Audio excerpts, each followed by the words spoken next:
Di sebuah desa kecil bernama Mingora yang terletak di lembah Swat, Pakistan, lahirlah seorang anak perempuan bernama Malala Yousafzai pada 12 Juli tahun 1997. Desa ini dikelilingi oleh pegunungan hijau yang indah dan terkenal dengan pariwisata serta budaya tradisionalnya. Namun, keindahan itu berbanding terbalik dengan kenyataan keras yang dialami warganya, terutama perempuan. Dalam masyarakat yang didominasi oleh norma patriarki, banyak perempuan diabaikan haknya untuk belajar dan berkembang. Namun, keluarga Malala berbeda. Ayahnya, Ziauddin Yousafzai, seorang guru yang penuh semangat, percaya bahwa pendidikan adalah hak semua orang, termasuk anak perempuan. Sejak kecil, Malala tumbuh dengan semangat belajar yang tinggi. Ia sering mendengarkan ayahnya berbicara tentang pentingnya pendidikan dan keadilan. Ziauddin bahkan memberi nama sekolahnya sendiri, Kutial Public School, sebagai bentuk dedikasinya terhadap pendidikan anak-anak di komunitasnya. Malala sering mengikuti kegiatan di sekolah ayahnya, bahkan berbicara di depan umum sejak usia dini. Dalam pidato pertamanya di sebuah acara lokal, Malala dengan lantang berkata, "Mengapa anak perempuan tidak boleh mendapatkan pendidikan? Pendidikan adalah hak kami." Kata-kata ini, meskipun sederhana, menjadi cerminan keberaniannya yang luar biasa sejak usia muda. Namun, masa kecil Malala tidak sepenuhnya berjalan mulus. Ketika Malala berusia 10 tahun, kehidupan di lembah Swat berubah drastis. Kelompok militan Taliban mulai menyebarkan pengaruhnya di wilayah itu. Mereka memberlakukan aturan-aturan keras yang membatasi kebebasan perempuan.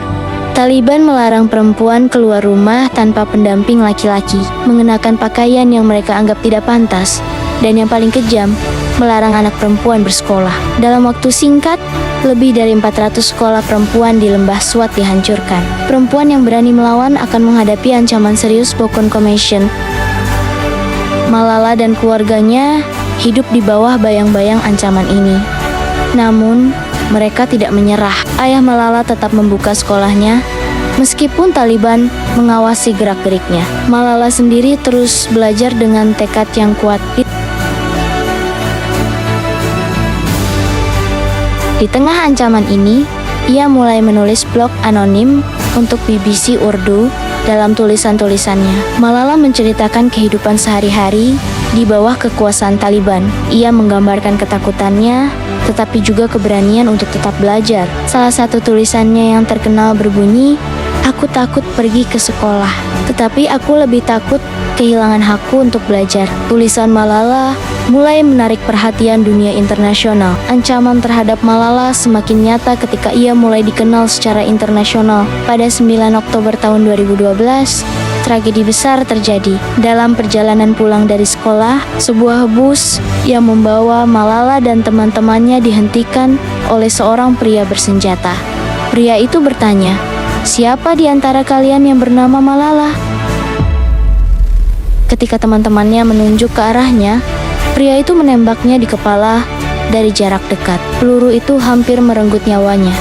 Tetapi ajaibnya, Malala selamat. Dunia terkejut mendengar insiden ini. Protes besar-besaran terjadi di seluruh dunia, mendukung Malala dan perjuangannya untuk pendidikan. Malala segera diterbangkan ke Birmingham, Inggris, untuk menjalani operasi penyelamatan nyawa. Selama berbulan-bulan, ia menjalani perawatan intensif South Eapuli. Semangatnya untuk memperjuangkan pendidikan semakin membara, meskipun ia bisa saja memilih untuk menjalani kehidupan tenang dan menjauh dari sorotan. Malala memilih jalur yang berbeda. Ia tahu bahwa tragedi yang ia alami harus menjadi katalis untuk perubahan yang lebih besar. Dalam salah satu wawancaranya, Malala berkata, "Peluru yang hampir merenggut nyawaku tidak akan pernah menghentikan perjuanganku. Sebaliknya, itu memperkuat tekadku." Pada usia 16 tahun, hanya setahun setelah serangan itu, Malala berbicara di depan Perserikatan Bangsa-Bangsa. Dalam pidatonya, ia menyampaikan pesan yang menggugah jutaan hati di seluruh dunia. Seorang anak, satu guru, satu buku, dan satu pena dapat mengubah dunia, katanya dengan penuh keyakinan. Pidato itu menjadi simbol perjuangannya dan membawa perhatian global terhadap krisis pendidikan anak perempuan. Tidak lama setelah itu, Malala mendirikan Malala Fund, sebuah organisasi yang berfokus pada pemberian akses pendidikan kepada anak-anak perempuan di seluruh dunia.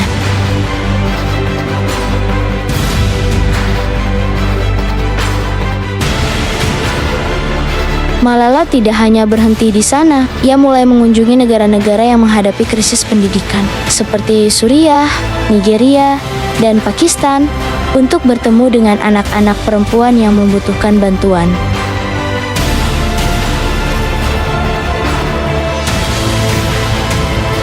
Melalui Malala Fund, ia telah membantu ribuan anak perempuan kembali ke sekolah. Pada usia 17 tahun, Malala menjadi penerima hadiah Nobel Perdamaian termuda dalam sejarah. Ia berbagi penghargaan itu dengan Kailash Satyarthi, seorang aktivis India yang juga berjuang melawan perbudakan anak.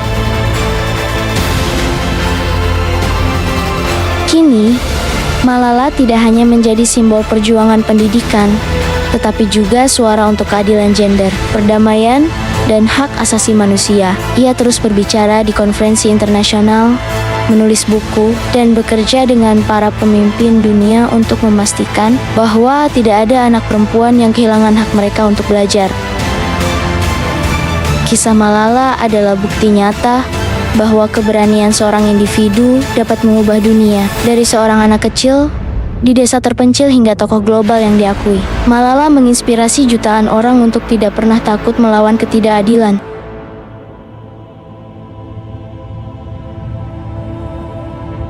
Dalam salah satu kutipan terkenalnya, Malala berkata, "Kita menyebutnya masa lalu karena kita belajar darinya, dan kita menyebutnya masa depan karena kita akan mengubahnya." Kata-kata ini merangkum perjalanan hidupnya, sebuah perjalanan yang tidak hanya membuktikan kekuatan tekad, tetapi juga menyuarakan harapan bagi generasi mendatang.